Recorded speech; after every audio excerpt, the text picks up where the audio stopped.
Colorado. You're here because in a few days now, you're doing the meet at Elevate, so I'm sure you're looking forward to that. I am. Training for another 2-3 days. Okay. So pretty close to the meet. Yeah, and actually that's one of the reasons why I wanted to bring you up here and chat a little bit, was just to chat about some of your thoughts on maybe training stress and how you've kind of conceptualized that over the past few years. So for anyone that follows you, it's no mystery that you train with a relatively high amount of training volume compared to a lot of athletes, a relatively high amount of training frequency as well. And not only that, but that seems to be kind of part of the style of what you're going for, of kind of generating a lot of fatigue with the idea that you're going to bring fatigue all the way up into competition. We want to talk maybe a little bit about like stress recovery and how that super compensation people expect maybe isn't always there. But even more than that, you deadlift purposefully after you squat to make sure that you deadlift fatigued. Can you tell me a little bit more about that? Sure. Let me first ask this question. For you as a coach, when you write out training, do you keep in mind if someone's like pretty much a good athlete, like they were an athlete in high school, they did a lot, or do you think sometimes we have someone that's not very athletic focused, not very coordinated, it's new lifting, they're new to lifting. A lot of times, for me, I think that a lot of those types of people, they can get away with less. The people that are more athletically based, they can do a lot more, and it'll carry over well. So the where we hit fatigue and fitness, the bleeding is a little bit different there. So for me, I can do very well with high frequency, high volume, everything up until the last minute. And then you can kind of cut off in a very fast but dramatic at the very end. Yeah, so the taper for you is a lot steeper. So you kind of mentioned like a history of athleticism. What was your background? Oh, I played everything.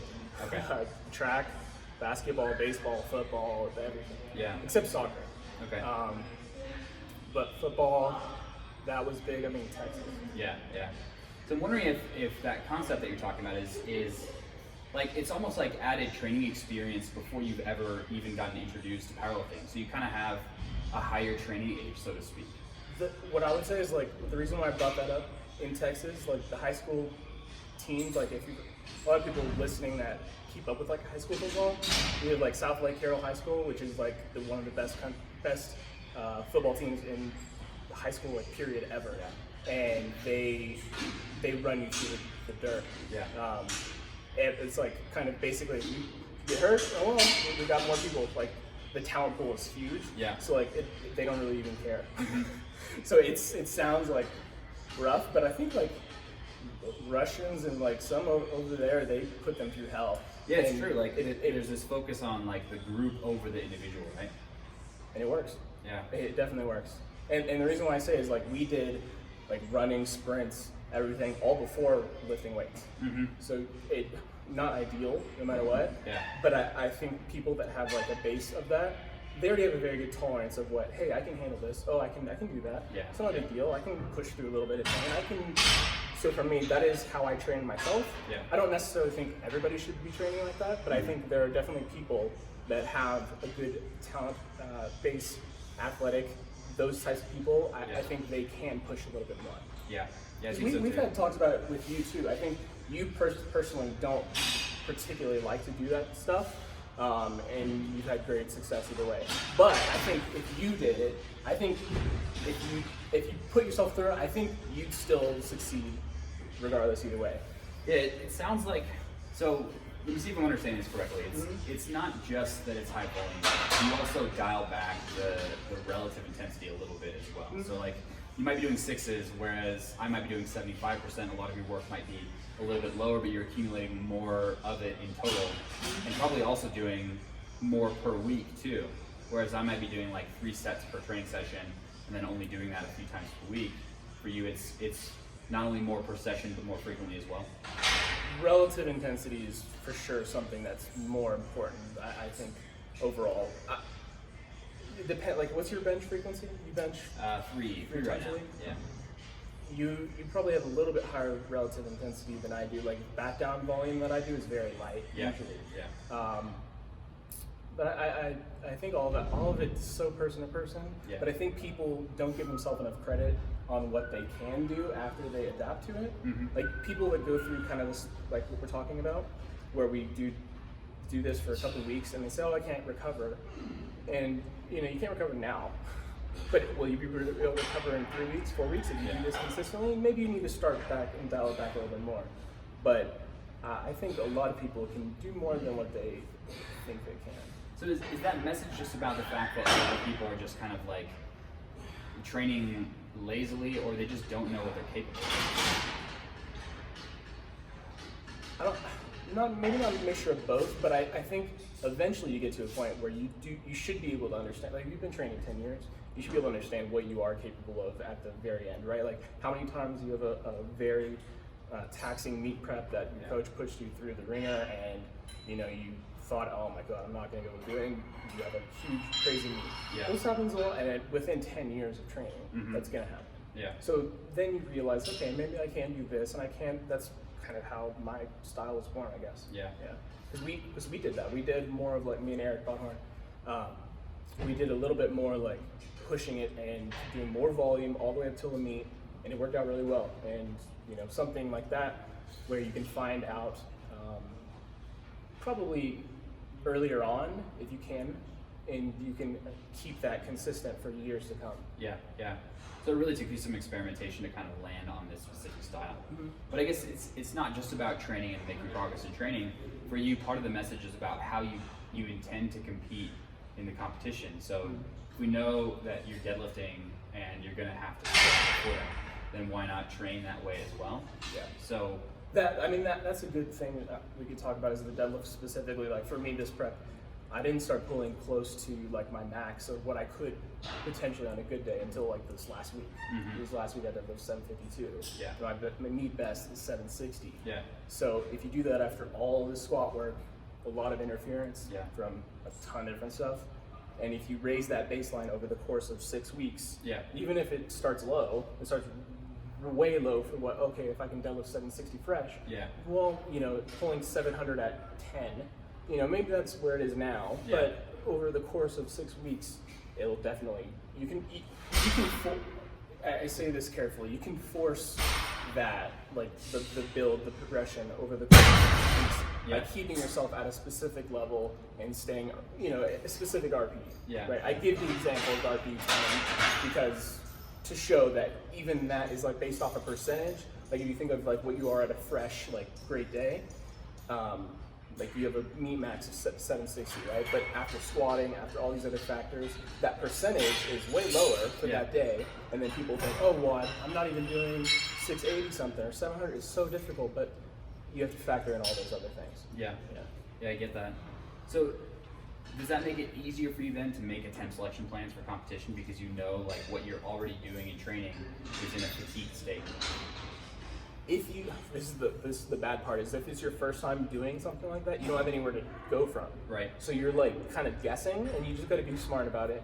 And then hopefully, if you do everything right, that first meet will go very well. You'd be conservative, and then you can figure out where you're going to be at. Yeah. Then now you have data. Now you have all that to look at. Yeah. And then now I say, okay, well, last meet, for the week out, I did 5 sets of 5 with, say, 570, right? Yeah. And on squat. And then the next time you do 580 something, but then also the deadlift is even better than where it was the last meet. Yeah. Now you know, okay, you're going to super compensate a little bit, and then also it's going to be a little bit above where you were before. Yeah. So factoring in the fatigue from squats is already huge, but then comparing it from from previous preps. Yeah. But yeah, if you do the first one, it's kind of a shot in the dark. Yeah. So I'll finish up with this question. What I'm kind of conceptualizing here is that it sounds a little bit like what you might expect weightlifters to do in that the training frequency for them is like twice a day sometimes, like high amounts of squatting, front squatting, snatch work, clean and jerk work, stuff like that, and the taper for those kind of athletes is basically like you train up to the competition, and if you don't, you lose the skill acquisition very quickly. And you're going to expect a drop off in performance as a result. So, in my mind, that kind of resembles what I've seen you do successfully. If say, for example, you're only squatting once a week, if you take off a full week before the meet, that's normal, right? Like you're only still squatting once a week, so that's fine. If you squat 3 times a week normally in your prep, and then you take off 2 extra sessions for at the end of the prep because you want to taper, then yeah, it's gonna feel foreign, it's gonna feel heavy, it's gonna feel like you haven't squatted in a way long time because that's what it is. So there's this balance to strike then, because you want to peak, like you want to feel the best on meet day that you have your entire training cycle. But it also, you want it to feel a little bit like a normal training day too. So like, where do you strike the balance?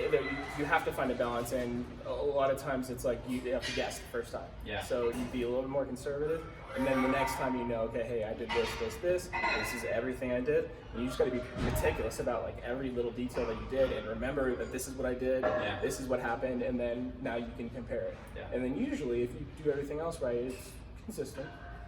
But I would say it's like, if the people that have a higher frequency on like squat, bench, deadlift, say for example you bench 5-6 days a week, your average gets very close across all days.